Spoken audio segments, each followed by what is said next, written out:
बिस्मिल्लाहिर्रहमानिर्रहीम अस्सलाम वालेकुम। वेलकम टू कुन रेसिपीज़। कचनार गोश्त खाने के लिए पूरा साल इंतज़ार करना पड़ता है क्योंकि ये सब्ज़ी सिर्फ मार्च में आती है और ये सेहत के लिए इतनी फ़ायदेमंद है ना, जिस्मानी जोड़ों के दर्द और कमज़ोरी जो है ना उसके लिए तो ये बहुत ही फ़ायदेमंद है। और ये जो है ना कचनार गोश्त एक पाकिस्तानी रवायती डिश है जिसे खाने के लिए लोग तरसते हैं, इसका इंतज़ार करते हैं। आज मैं आपके साथ शेयर करूँगी इसको बनाने का बहुत ही आसान सा और सही वाला तरीका।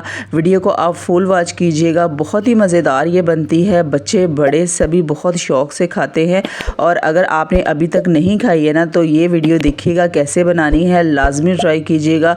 बहुत ही मज़ेदार ये सालन की रेसिपी है। तो यहाँ पर ली है मैंने कचनार। ये टहनियों के ऊपर जो है ना झुंड की सूरत में लगी होती हैं, यानी 4-4 5-5 जो है ना इसके ये कलियाँ है ना लगी होती हैं। तो इनको आपने ना उन टहनियों से उतार लेना है और इनको जो है ना इस तरीके से साफ़ कर लेना है। ठीक है, एक एक दाना जो है ना इनका अलग कर लेना है। उसके बाद इन्हें खुले पानी के साथ ना अच्छी तरह से धो लेना है।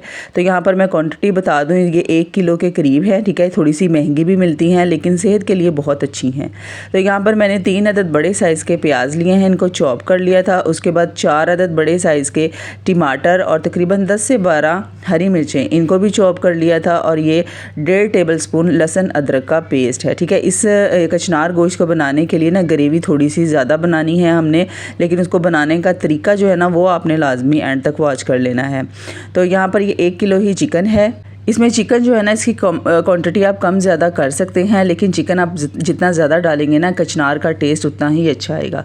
तो सबसे पहले हमने चिकन को रोस्ट कर लेना है। इसका कलर जो है ना हल्का हल्का गोल्डन होने तक इसे रोस्ट करना है। इसमें से बहुत प्यारी सी जो है ना रोस्टेड जब तक खुशबू नहीं ना आना शुरू हो जाती उस वक्त तक इसे आपने रोस्ट करना है। अच्छा, अक्सर लोग जो है ना इसको कचनार को भी फ्राई करते हैं, लेकिन याद रखिएगा कचनार को फ्राई बिल्कुल नहीं करना है क्योंकि फ्राई करने से ना कचनार जो है बहुत ज़्यादा सख्त हो जाती है, इसलिए कचनार को फ्राई बिल्कुल नहीं करना है। तो चिकन जो है ना इसका कलर जो है गोल्डन हो चुका है। अब उसी घी के अंदर हमने प्याज को फ्राई करना है। ये जो नीचे लगा हुआ है ना गोश्त का मसाला, इसको आपने बिल्कुल भी रिमूव नहीं करना है, इसे भी आपने साथ ही इसमें फ्राई कर लेना है क्योंकि इसका टेस्ट और इसका फ्लेवर जो है ना वो सालन में आ जाएगा। तो यहाँ पर प्याज जो है ना ये देखें इनका कलर जो है पिंक से वाइट हो चुका है।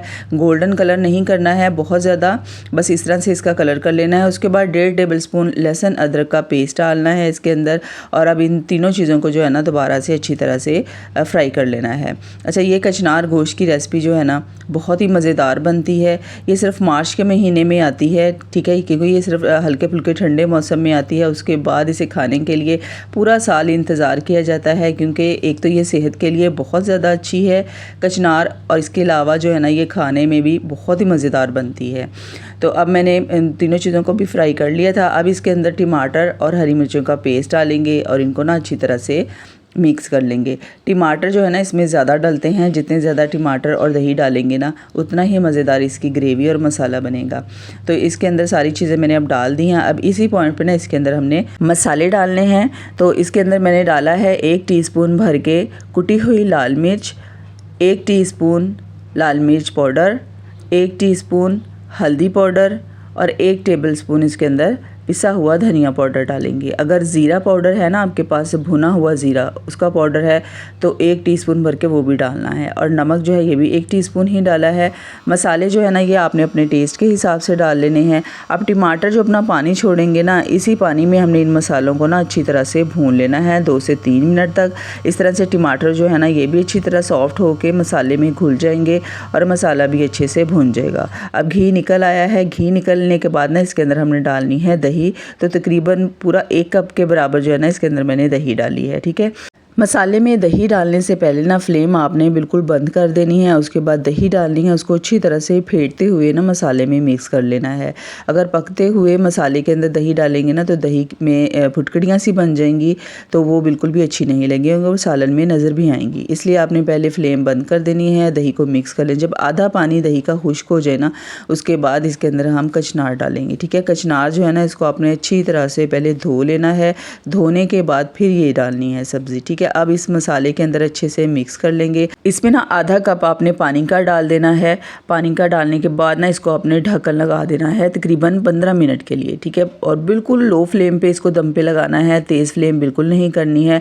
15 मिनट के बाद जो है ना ये कचनार जो है ये हल्की हल्की सी सॉफ्ट होना शुरू हो जाएगी। उसके बाद इसके अंदर अब हम डालेंगे चिकन, ठीक है। अभी हल्का हल्का सा पानी है मसाले में, तो बस इसी पॉइंट पे इसके अंदर चिकन डाल देंगे। चिकन डालने के बाद ना इसको अच्छी तरह से मिक्स कर लेंगे। अभी इस मसाले के अंदर पानी है, अब इसी पानी के अंदर ना अब हमने चिकन को भी गलाना है, क्योंकि अभी चिकन जो है ये भी 100% नहीं टेंडर हुआ था।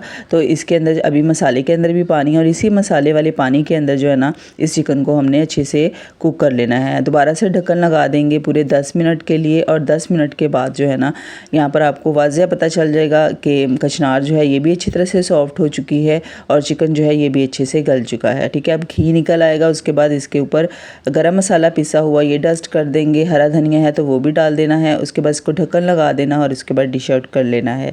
तो ये मज़ेदार सा हमारा कचनार गोश्त बिल्कुल तैयार हो चुका है। यकीन करें, मैं 100 नहीं 200% गारंटी से कहती हूँ कि ये इतनी मज़ेदार और इतनी डिलीशियस बनती है। इस तरीके से अगर बनाएंगे तो मुझे ज़रूर फीडबैक दीजिएगा रेसिपी कैसी लगी है। मिलते हैं नेक्स्ट वीडियो में। अल्लाह हाफिज़।